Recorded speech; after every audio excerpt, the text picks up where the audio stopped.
जय श्री कृष्णा, राधे राधे दोस्तों। कैसे हैं आप सब?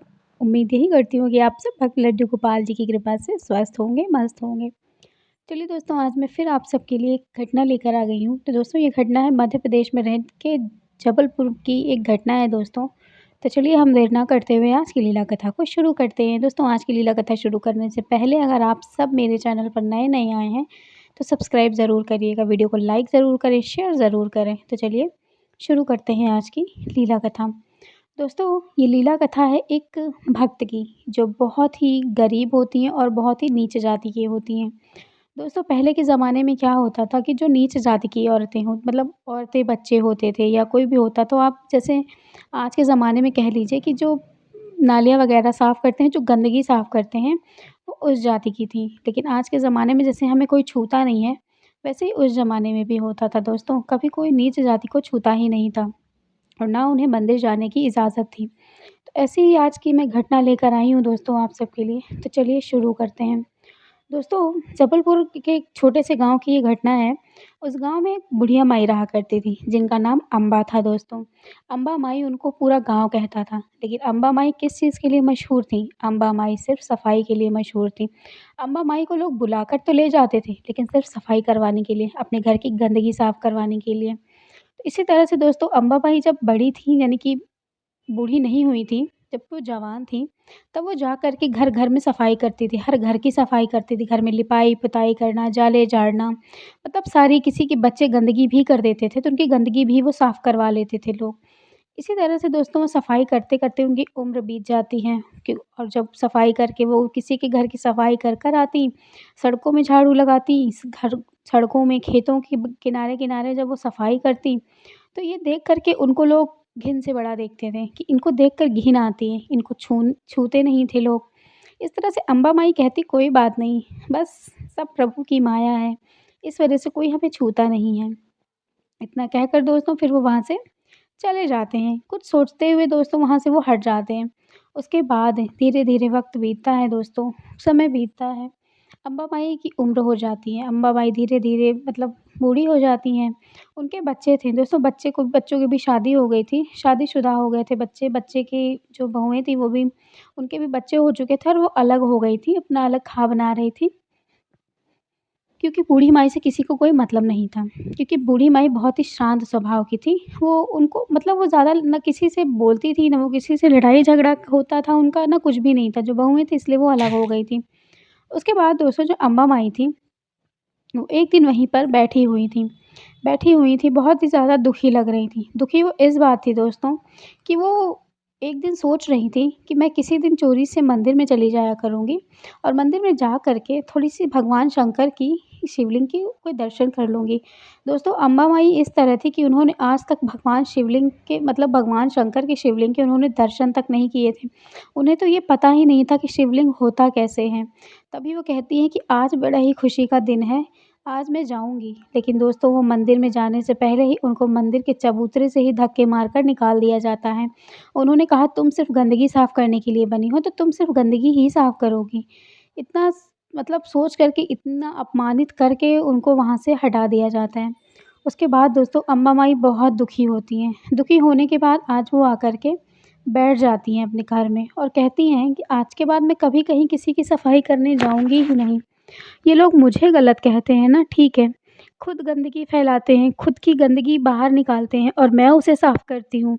लेकिन ये लोग मुझे गंदा कहते हैं, मैं तो सफाई करती हूँ, तो मैं गंदी कैसे हो गई? यही सब सोचते हुए अम्बा माई की आँखों से आँसू नहीं रुक रहे थे। उसके बाद दोस्तों अम्बा माई अलग तो रहती ही थीं, उनका कोई था भी नहीं। इसी तरह से अम्बा माई ऐसे ही चलते-चलते जंगल से बहुत दूर निकल जाती हैं। बहुत दूर निकल जाती हैं दोस्तों, तो वहाँ पर एक नीम का बहुत बड़ा-सा चबूतरा बना हुआ था। उसी पर अम्बा माई बैठी रहती हैं। बैठे-बैठे उनकी ना जाने कब नींद लग जाती है और वो वहीं पर सो जाती हैं। सोने के बाद कुछ आहट से उनकी आँख खुलती है दोस्तों, तो वो देखती हैं कि उनके सामने एक जोगिया रंग का कपड़ा पहने एक साधु बाबा खड़े हुए थे। साधु बाबा को देख कर के अम्बा माई डर के मारे वहाँ से उठ जाती हैं और वो हाथ जोड़ते हुए उनके चरणों में बैठते हुए कहती हैं, बाबा मुझे माफ़ कर दीजिए, वो गलती हो गई जो मैं इस चबूतरे पर बैठ गई, मुझसे गलती हो गई। वो इतनी ज़ोर-ज़ोर से इतने डर में ऐसा कह रही थी। तभी वो कहते हैं कि तुमसे कोई गलती नहीं हुई है, तुम इतना डर कर काँप क्यों रही हो? तभी वो बाबा की तरफ देखते हुए कहती हैं, बाबा मुझे माफ़ कर दो, मुझे आप मारने के लिए दंड मत दीजिएगा। आपको पता है अगली बार मैंने उस मंदिर की बाल्टी को छू लिया था, पुजारी के घर में जो उनका बेटा था ना, उसने मुझे बहुत ही ज़्यादा छड़ियों से मारा। उसने कहा तुमने अशुद्ध कर दिया भगवान जी के बर्तनों को, इसीलिए मुझे माफ़ कर दीजिए। मैं इस चबूतरे पर बैठी थी, मुझे माफ़ कर दीजिए। तभी बाबा उन उसके कंधे को पकड़ते हुए कहते हैं कि शांत हो जाओ अम्बा माई, शांत हो जाओ। अपन मतलब जो साधु बाबा के मुँह से अपना नाम सुन कर के वो बड़ी एकटक साधु बाबा की आँखों में देखते हुए कहती हैं, बाबा आपको मेरा नाम कैसे पता चला? तभी अम्बा माई थी, ये बात सुन कर के मतलब वो बड़ा ही आश्चर्य होती हैं। बाबा कहते हैं कि मुझे तुम्हारा सब कुछ पता है। तुम कहाँ रहती हो? तुम क्या करती हो? तुम यहाँ पर क्यों आई हो? ये मैं भी जानता हूँ। तभी वो कहती हैं, बाबा ज़िंदगी से बड़ी ऊब गई हूँ, अब अकेले जिया नहीं जाता। कुछ ऐसा करिए बाबा कि मेरी ज़िंदगी ही ख़त्म हो जाए। मैं ऐसी दुनिया में नहीं रहना चाहती, जहाँ कोई सुख नहीं है, जहाँ मेरे पति का कभी मुझे सुख नहीं मिला, मेरे बच्चे बड़े हुए, मेरे मुझे कभी अपने बच्चों का सुख नहीं मिला। आज भी मैं सफाई करती हूँ, आज भी मैं काम करती हूँ, तो आज मैं अपना खाना बनाती हूँ, तब भी मुझे इतना सफाई करने के बाद भी मुझे तिरस्कार मिलता है। आज मैं भगवान की पूजा करने के लिए सोचा मैं आज उनके दर्शन कर लूँगी, लेकिन मुझे वहाँ भी नहीं जाने दिया, वहाँ भी मुझे मार-पीट कर बाहर निकाल दिया गया। बाल्टी को मेरे हाथ से छू भर गई, वहाँ से भी मुझे पीट कर बाहर निकाला गया। ऐसी ज़िल्लत भरी ज़िंदगी से तो अच्छा है कि मैं मर जाऊँ। इतना कहते ही बाबा कहते हैं, नहीं, तुम मरोगी नहीं और तुम अछूत कहाँ हो? तुम्हें पता है, मैं भी तो बाबा जी हूँ ना। तुम्हें पता है मैंने तुम्हें हाथ लगाया, मैंने कहा कि तुम मुझसे दूर रहो। इस बात की तरफ तो उनका ध्यान ही नहीं गया था। तभी अम्मा माई उनके चरणों में गिरते हुए कहती हैं कि आप ज़रूर कोई महापुरुष हैं, जो आपके अंदर इतना करुणा भरी है। आप इतने अच्छे से बात कर रहे हैं। तभी वो कहते हैं कि मैं कोई महापुरुष नहीं हूँ। बस मैं यहाँ पर सत्य को बतलाने आया हूँ कि सब मनुष्य एक तरह हैं। भगवान ने जल सबके लिए बनाया है, भगवान ने फल सबके लिए बनाया है, भगवान ने अन्न सबके लिए बनाया है। तो जब सब कुछ भगवान ने बनाया है, तो तुम अछूत कैसे हो सकते हो? इतना कह कर के बाबा जी बड़े ही अच्छे शब्द में वहाँ से बोल कर के उसके बाद वो वहाँ से जाने लगते हैं। तभी वो अम्बा माई जा कर के कहती हैं कि बाबा मैं आपसे एक बात कहना चाहती हूँ। तभी कहते हैं, बताओ? कहते हैं, मैं अकेले रहते-रहते इस दुनिया में थक गई हूँ, मुझे अब और नहीं जीना है। अब बात भी बताइए, मुझे कोई सहारा मिल जाए जिसके सहारे मैं जी सकूँ। मेरे नाती हैं, मेरी पोतियाँ हैं, लेकिन वो कभी मेरे पास खेलने नहीं आती क्योंकि उनकी माएँ मुझे यहाँ मेरे साथ खेलने भी नहीं देती हैं, मुझसे बात तक नहीं करने देती हैं। मैं क्या करूँ? मैं कैसे जिऊँ? तभी बाबा अपने झोले से एक लड्डू गोपाल जी निकालते हैं दोस्तों, और उन लड्डू गोपाल जी को उनको पकड़ाते हुए कहते हैं कि मैया ये लो, इन्हें तुम अपने पुत्र के समान समझना। जैसे इन पुत्र होते हैं ना, वैसे ही इनको पुत्र के समान समझना। देखना तुम्हारी सारी परेशानी दूर हो जाएँगी। बस तुम इनको समय-समय पर खिलाते रहना। दोस्तों इतनी सारी बातें सुन कर के वो खुश हो जाती हैं। उसके बाद जब फिर वो अपने कुटिया में लौट जाती हैं दोस्तों, जब वो अपने कुटिया यानी कि उनकी जो झोपड़ी थी, वो झोपड़ी के अंदर जाती हैं, लेकर के अपने लड्डू गोपाल जी को। उसके बाद लड्डू गोपाल को ले जाकर वो अच्छे से सजा देती हैं दोस्तों। मतलब आप कह लीजिए कि वहीं पर उनके साड़ी का टुकड़ा रखा हुआ था, उस टुकड़े को फाड़ती हैं, लड्डू गोपाल जी के ऊपर लपेटती हैं, लेकिन वो चुपचाप लड्डू गोपाल जी को लेकर जाती हैं दोस्तों, कोई गाँव में किसी की नज़र ना पड़े। वो अपने साड़ी के कपड़े से टुकड़े से छुपा करके लेकर के जाती हैं। जब वो लड्डू गोपाल जी को लेकर के वहाँ पहुँचती हैं अपने यहाँ, तो वो उसको अच्छे से ढँक करके रख देती हैं। रखने के बाद दोस्तों वहीं सामने बगीचे से वो जाती हैं कि वो फूल ले आएँ, और फूल ले आने के लिए दोस्तों वो हर रोज़ सुबह ही उठ कर के जाती थी, फूल लेकर चली आती थी। फूल लेकर आती थी अपने भगवान जी के लिए, बहुत ही अच्छे से सजावट करती थीं, पूरी गलियाँ सजाती थीं, मतलब बहुत ही अच्छे से करती थीं। और उनका गाँव जो था ना बहुत ही किनारे पर था, तो उतना कोई ध्यान नहीं देता था। लेकिन जो ज़मींदार जो मेन थे वहाँ के, उनके मतलब जो वहाँ पर थे मेन, जैसे आप कह लीजिए गाँव के मुखिया हैं, तो उनके बागान से फूल हट रहे थे, तो वो सोच रहे थे कि हमारे यहाँ से फूल कहाँ चले जाते हैं। इतने सुंदर-सुंदर तो खिलते हैं, लेकिन सुबह होते ही आखिर ये फूल कहाँ गायब हो जाता है। तभी वो कहते हैं कि पता लगाओ कि ये फूल हम लेकर के कौन जाता है। दोस्तों ये पता करने के लिए कुछ लोग वहीं छुप कर बैठे रहते हैं, लेकिन सुबह बूढ़ी माई जो होती हैं वो उठती हैं और आ कर के थोड़े से फूल लेकर वहाँ से जैसे ही जाने लगती हैं, वैसे ही वो आदमी जो होते हैं, जो छुपे होते हैं, वो कहते हैं कि अब इस बूढ़ी को पकड़ कर हम लोग मुखिया जी के पास ले चलेंगे। तभी उसमें से एक आदमी कहता है, "कोई बात नहीं, ले जाने दो ना, फूल ही तो ले जा रही हैं। हम महाराज को नहीं ब मतलब मुखिया जी को नहीं बताएँगे।" तभी वो कहता है कि, "क्यों नहीं बताएँगे? हम ज़रूर मुखिया जी को बताएँगे।" इतना कह कर के दोस्तों फिर वो कुछ भी नहीं बोलती, वो नहीं कुछ कहते और वो चले जाने देते हैं। उसके बाद दोस्तों वो जाती हैं, वहाँ पर अपने भगवान जी को सजाती हैं, बहुत ही अच्छे तरीके से सजाती हैं और वो दोनों पीछे-पीछे आकर ये देखते हैं कि ये क्या करती हैं। उसके बाद दोस्तों जा कर के वो मुखिया जी को बता देते हैं कि आपके यहाँ जो आँगनों में फूल लगा था वो कोई और नहीं, वो बूढ़ी माई चुरा कर ले जाती है और आपको पता है वो नीच जाति की होकर भी जो लोगों की गंदगी साफ़ करती हैं, वो पता है वो आपकी जो लड्डू गोपाल जी हैं ना, जो हमारे घर में भी हैं, जो हमारे घर में रत्न जड़ित लड्डू गोपाल जी हैं, वैसे ही उसने पता नहीं कहाँ से वो लड्डू गोपाल जी पा गई और वो उनकी पूजा कर रही है, उनको फूल चढ़ा रही है। ये सुनकर बात जो मुखिया जी थे वो बड़े ही गुस्से में आके तुरंत उधर से चल देते हैं। चलने के बाद दोस्तों कुछ समय के बाद वो यहाँ पहुँचते हैं। अब बूढ़ी को ज़ोर-ज़ोर से बूढ़ी माई को चिल्लाते हुए कहते हैं, "कहाँ है अम्बा माई तू? बाहर निकल।" दोस्तों अम्बा माई डर के मारे उनकी हालत ख़राब हो जाती है। वो तुरंत लड्डू गोपाल जी को उठाती हैं और तुरंत एक कपड़े में तो पहले से ही थे, उसके बाद एक कपड़े में और लपेट कर तुरंत उनको वो एक चावल का छोटा-सा डिब्बा था उसी में वो डाल देती हैं। डालने के बाद वो जाकर कहती हैं, "क्या हुआ मुखिया जी आप इतना क्यों चिल्ला रहे हैं?" तभी वो कहती हैं कि, "मैं चिल्ला नहीं रहा हूँ, ये बताओ किस चीज़ की पूजा कर रही हो तुम? हमारे फुलवारी से फूल क्यों तोड़ कर ले आती हो? बताओ?" तभी वो कहते हैं कि मैं अपने प्रभु के लिए फूल तोड़ कर लाती हूँ। तभी कहते हैं कि अच्छा कौन से प्रभु हैं मुझे भी ज़रा दिखाओ। ये सोचते हुए वो जैसे ही अंदर की ओर जाती हैं तभी उन्हें याद आता है कि मैंने क्यों बता दिया ये बात कि हम अपने प्रभु के लिए चढ़ाएँगे। ये तो बहुत गलत बात है, ऐसा होना ही नहीं चाहिए। उसके बाद दोस्तों ये सब सोचते हुए उन्हें बड़ी ही ज़्यादा मतलब आश्चर्य में वो पड़ जाते हैं कि मैं मुझसे तो इतनी बड़ी गलती हो गई, मुझे बताना ही नहीं चाहिए था।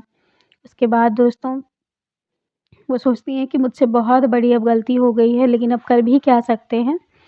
तभी वो कहती हैं कि ये देखिए, ये है मेरे गोपाल जी और मैं वहाँ से फूल लाकर इन्हीं को चढ़ाती हूँ। लड्डू गोपाल जी को सामने ऐसे ढका हुआ देख कर के मुखिया का तो पारा जैसे हाई हो जाता है। वो कहते हैं कि ये क्या किया तुमने? तुमने तो सब कुछ बेकार कर दिया। तुम्हें ऐसा करना ही नहीं चाहिए था। ये सब कहते हुए दोस्तों वो बड़ी ही हैरान हो जाती हैं। उसके बाद वो कहते हैं कि ऐसा करो, इस बूढ़ी से लड्डू गोपाल जी को छीन लो। और दोस्तों ऐसा ही होता है। अम्बा माई से लड्डू गोपाल जी को छीन लिया जाता है। वो छीन कर के वो कहते हैं कि इसे हमारे यहाँ ले चलो, हमारे घर में ले चलो, हम अपने घर में भोग लगाएँगे। पता नहीं क्या ये रूखी-सूखी काम कर रही है और तुम्हारी हिम्मत कैसे हुई हमारे लाला को छूने की? उसके बाद दोस्तों वो लड्डू गोपाल जी को लेकर अपने घर चले जाते हैं। उनको तो पता नहीं था कि पूजा-पाठ कैसे होती है। तो अपनी पत्नी से कहते हैं कि इन्हें भोग लगाओ, इन्हें अच्छे-अच्छे वस्त्र पहनाओ। लेकिन इनको भोग लगाना और ध्यान रखना कि ये भोग खाएँ, क्योंकि ये उस घर में रूखी-सूखी खा-खा कर परेशान हो गए हैं। अरे! हमारे यहाँ लड्डू गोपाल जी को रखने का नियम अलग है, प्रावधान अलग है।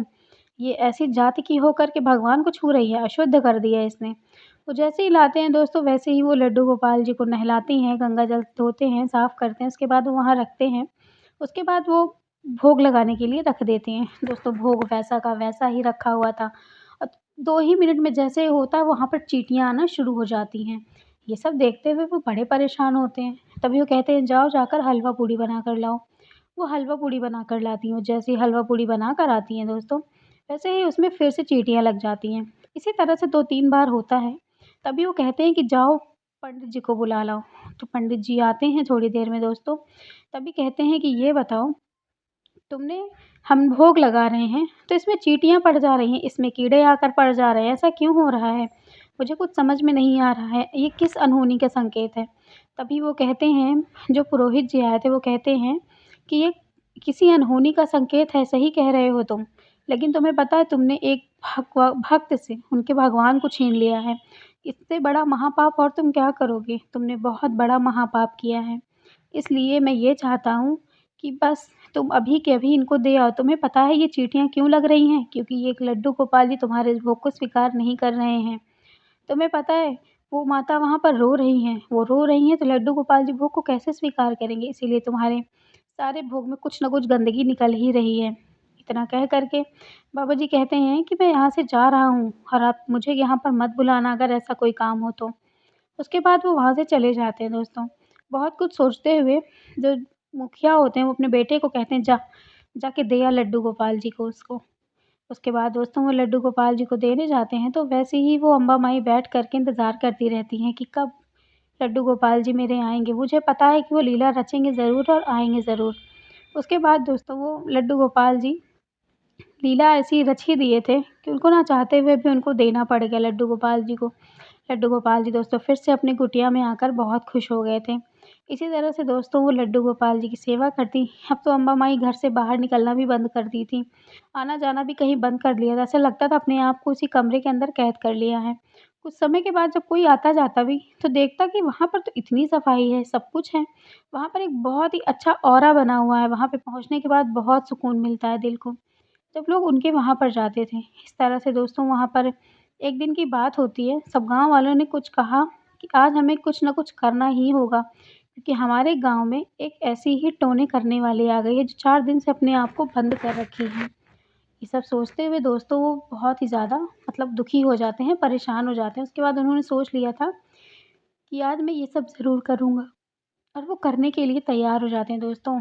बूढ़ी माई जो अम्बा माई थी, वो रात को अपने ही घर में बैठी हुई थी और चारों तरफ चिमनी जल रही थी और दोस्तों चिमनी में जो आग जल रही थी, उसी आग को इन लोगों ने उनकी झोपड़ी पर गिरा दिया और आग लग गई। आग इतनी भीषण लगी दोस्तों कि कोई भी सामान बचाने का मौका ही नहीं मिला, क्योंकि घास-फूस का घर था और पूरा घर धू-धू करके जलने लगा। इधर अम्बा माई वहाँ पर फँसी हुई थी, निकल ही नहीं पा रही थीं। तभी अम्बा माई को 2 लोग पकड़ कर घसीट-कर बाहर ले आते हैं और वो कहते हैं, "अम्बा माई बाहर आ जाओ। तुम्हें पता है ना कि तुम जल जाओगी।" पूरे गाँव में ये हाहाकार मच चुका था कि उनके यहाँ गाँव में आग लग गई है। दोस्तों सब लोग बाहर की तरफ खड़े थे, लेकिन अम्बा माई बार-बार भाग रही थी क्योंकि उन्हें लड्डू गोपाल जी को बचाना था। तभी वो भागते हुए कहती, "मुझे मेरे गोपाल जी को लाने दो, क्योंकि वो भी जल जाएँगे।" तभी सबने कहा, "नहीं, उ उन्हें लाने की ज़रूरत नहीं है, वो भगवान हैं, उनको कुछ भी नहीं होगा, तुम अपनी जान बचाओ।" तभी किसी का भी ना सुनते हुए वो वहाँ से कूद जाती हैं उसी आग में। आग में कूदने के बाद दोस्तों वो अंदर जाती हैं। अंदर जाते ही अपने लड्डू गोपाल जी को वहीं पर देखती हैं, तो वो वहीं पर पड़े होते हैं दोस्तों। उसके बाद उधर सारे लोग बाहर निकलने का इंतज़ार कर रहे थे कि आज नहीं, 1 नहीं 2 घंटे बाद तो वो बाहर निकलेगी ना, लेकिन दोस्तों इसी तरह से कुछ देर हो गई तो वो बाहर नहीं निकली। तो सारे लोग हैरान हो गए कि सब लोग ये बाहर क्यों नहीं निकल रहे हैं। उसके बाद दोस्तों थोड़ी देर के बाद बाहर निकलने के लिए सब लोग परेशान हो जाते हैं कि आखिर हुआ क्या है? आग लगी ही इतनी तेज़ तो लड्डू गोपाल जी को लेने गई हैं, तो अब तक बाहर क्यों नहीं आई? इसी तरह से जब सब ढूँढने लगते हैं दोस्तों, तो पूरा घर में आग बुझाई जाती है। लोग कुएँ से पानी भर-भर के आग बुझा देते हैं। आग बुझाते हैं दोस्तों, उसके बाद सब सोचते हैं कि शायद वो जल गई होंगी। लेकिन दोस्तों जैसे ही आग बुझती है, सारे घर के लोग मतलब सारे लोग जो गाँव के थे, वो जा कर के वहाँ पर फटाफट देखते हैं, तो वो अब इस दुनिया में नहीं थीं। यानी कि वो जा चुकी थी। उनका पूरा शरीर मतलब कहीं भी नहीं था, शरीर का एक टुकड़ा भी नहीं था, एक साड़ी का भी टुकड़ा नहीं था। लड्डू गोपाल जी का तो पता ही नहीं था कि लड्डू गोपाल जी चले कहाँ गए। वो अम्बा माई का भी बिल्कुल नहीं पता चल रहा था। पूरे गाँव में ये बात दोस्तों आग की तरह फैल गई। सारी जगह से लोग आकर देखने लगे कि एक ऐसी जगह है जहाँ से एक लड्डू गोपाल जी और एक बू अम्बा माई थी वो यहाँ से चली गई हैं। ये सब पूरे गाँव में दोस्तों सनसनी की तरह फैल जाता है ये खबर। उसके बाद बहुत ढूँढने पर भी वो लोग नहीं मिलते हैं। तभी कुछ लोग ये कहते हैं कि वो लड्डू गोपाल जी की बहुत बड़ी भक्त थी, इसलिए सशरीर लड्डू गोपाल जी उनको बचाकर अपने धाम पर ले गए। क्योंकि दोस्तों जब कोई वहाँ से निकला नहीं और आग जलने के कुछ मिनटों के बाद ही जब आग बुझने के कुछ मिनटों के बाद ही वो लोग अंदर जाकर देखते हैं ना लड्डू गोपाल जी थे और ना अम्बा माई थी। चलो एक तौर से ये भी मान लो कि अम्बा माई थीं, वो भी राख बन गई होंगी। लेकिन लड्डू गोपाल जी का तो शरीर हाड़-माँस का नहीं है ना, वो तो नहीं बन सकते ना। दोस्तों इसी तरह से सब लोग मतलब ढूँढने लगे, सब बहुत ज़्यादा परेशान हो गए लेकिन वो नहीं मिले। कुछ समय के बाद दोस्तों जो ज़मींदार थे जिन्होंने ये सब करवाया था, उनकी कुछ समय के बाद दोस्तों वो भी मतलब उनकी भी मृत्यु हो जाती है। मृत्यु दोस्तों उनकी इस वजह से होती है, वो कहते थे कि मुझे हर जगह अम्बा माई दिखती हैं, लड्डू गोपाल जी को लिए हुए। उन्हें हर जगह वो दिखाई देती थी, इसलिए वो उनकी मृत्यु हो जाती है। मृत्यु के बाद दोस्तों आज तक उन्होंने फिर ऐसा कोई काम ही नहीं किया उनके परिवारजन में कि ऐसा कुछ हो किसी के साथ गलत हुआ तो भगवान लड्डू गोपाल जी ने उनको दंड दे दिया था दोस्तों। और शायद हमारे कन्हैया ने अपने ही भक्त को लेकर के वो यहाँ से चले गए थे। तो दोस्तों इस तरह से थी आज की घटना जो जबलपुर के एक छोटे से गाँव की थी। तो दोस्तों आपको कैसी लगी लड्डू गोपाल जी की ये घटना मुझे ज़रूर बताएँ। चलिए मिलूँगी फिर से एक नई लीला कथा के साथ, तब तक के लिए राधे राधे।